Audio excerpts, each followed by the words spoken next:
Layla is a 1970 love song that was released as a part of the album Layla and Other Assorted Love Songs under the band Eric and the Dominos. The song had many contrasting elements, displaying pain and longing in multiple forms, and has been mainly credited to Eric Clapton, a successful rock and blues artist who has been declared as one of the most influential artists of all time. It has also been partially credited to Jim Gordon, and more controversially, his girlfriend Rita Coolidge. The lyricism in Layla paints a picture of a desperate lover, but there is more behind the song than just words and a melody, a painful and tragic tale that makes it all the more real and relatable, because the best music comes from the heart. One of the most striking features about Layla had been how raw it was in its depiction of pain when it came to love, a theme that had been repeatedly proven by the lyrics, the singing, the musical notes and composition. It talked about all the longing a forbidden romance could possibly contain, especially when the person in question is aware of how wrong their actions are, but they are helpless to put a stop to them. It was 7 minutes long, and the longing was felt in each second, making it strike out from many short and fast-paced songs of the day. Layla has been called the best song of the year 1970 and featured on several lists, including being in the top 30 of Rolling Stone's list of the 500 greatest songs of all time. It also won the 1993 Grammy Award for Best Rock Song, and in 1988 the song was inducted into the Grammy Hall of Fame. It has also been called the greatest rock love song of all time. But how far was the reality from the themes depicted in the song? What dark secrets laid behind the scenes that inspired such pain and longing? It appears that Layla has a tragic history and aftermath, one far more rough and concerning than you think. The beginnings of Layla were formed in the late 1960s when Clapton met and became friends with English musician and Beatles star George Harrison.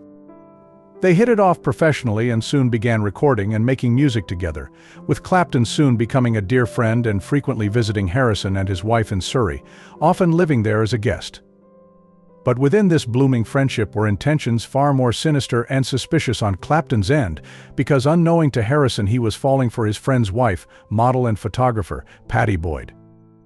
Although Boyd and Harrison had fallen in love and often exchanged letters while he was away, the distance between them had been growing stronger because of the frequent tours that the Beatles had to go on. So it was only inevitable that Boyd was taken and flattered when Clapton came along with his letters. The first letter came about in 1970 when Clapton wrote a love confession to Boyd after being driven insane by his intense feelings that he could not pretend to keep a secret any longer. When Boyd first received the well-written letter in the clean, neat and angular form, carefully worded yet full of longing, she believed it was from a fan. The letter started with a simple statement that declared, "I am writing this letter to you, with the main purpose of ascertaining your feelings towards a subject well known to both of us." This start confirmed the fact that while they may not have explicitly spoken about it before, both Boyd and Clayton had been aware of the feelings the two had brewing for each other. After the soft launch at the beginning, Clapton became more direct and asserting of his feelings, stating clearly that what he wished to ask Boyd was whether she still loved her husband, acknowledging that all his questions were very impertinent. However, his goal was clear and he did not hide it any longer, declaring if there was still a feeling in her heart for him, she must let him know through letter since it was safer. This made it obvious that he knew he was wrong and their love was that of a forbidden kind, but he persisted on, calling Boyd later to confirm it was his letter and no one else's. Boyd was flattered and eventually enamored as well. Her positive signals urged Clapton onwards, and soon he had given her a nickname, Layla, which set the pace for the song he would later write. Cheating and infidelity were heavily frowned upon, that is why their affair was concealed by the best of their abilities, which were not so great. He wrote her other letters, one of which was months later on a page he had torn from a copy of John Steinbeck's novel of Mice and Men, attributing to his literary nature. Here he questioned whether her hesitation to be with him was because he was a poor lover or weak or ugly, and then promising her that he was hers for the taking, declaring that all his love was hers. He went on to beg her to release him of her spell if she did not want him, since his longing had been killing him. Although she had been initially rebuffing his advances, her faltering marriage and his love-filled seduction eventually melted her heart. It seemed that Harrison himself was moved by Clapton's affection, since he gave him the blessing to marry Boyd after their divorce, going as far as to attend their wedding and calling Clapton his husband-in-law.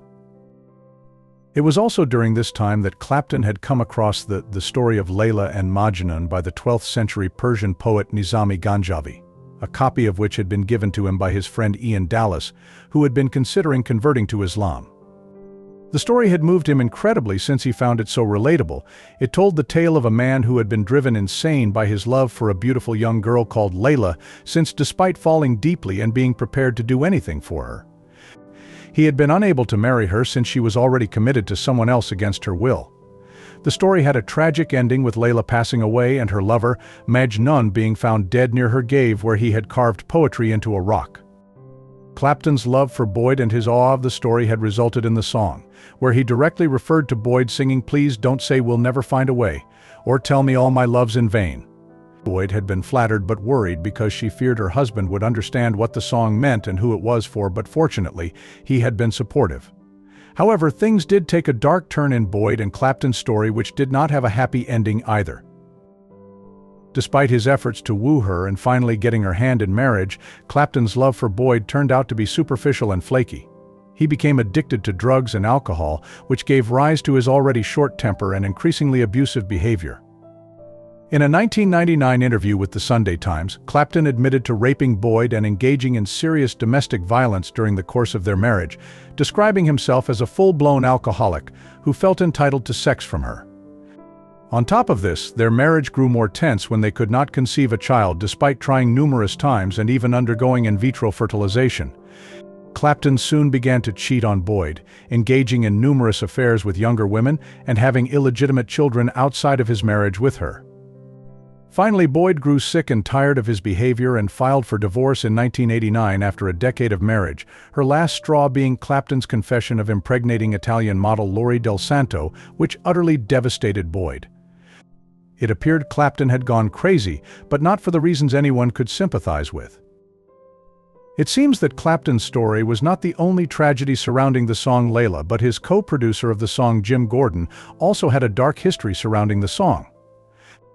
According to Clapton, Gordon had come up to him with a separately composed piano piece that he had been particularly proud of, asking for it to be used for Layla, and since it had been so well composed, Clapton had immediately agreed. However, Gordon was accused of plagiarizing and stealing the song's musical notes on the piano from his girlfriend Rita Coolidge, a talented but young recording artist. According to Derek and the Dominos keyboardist Bobby Whitlock, the song had been recorded by Coolidge's sister and had been initially called Time, but Gordon had stolen it and incorporated it in Layla, taking all the credits towards himself. Since these claims were never proven, Gordon did get to keep the rights. It appeared that the love song that had been notably described as one of the best was constantly proven to have had little to do anything with love if held in contrast to the history of both its artists. Layla has been criticized and acclaimed, celebrated and hated, but what we can all agree on is that it has been moving in its depiction of love.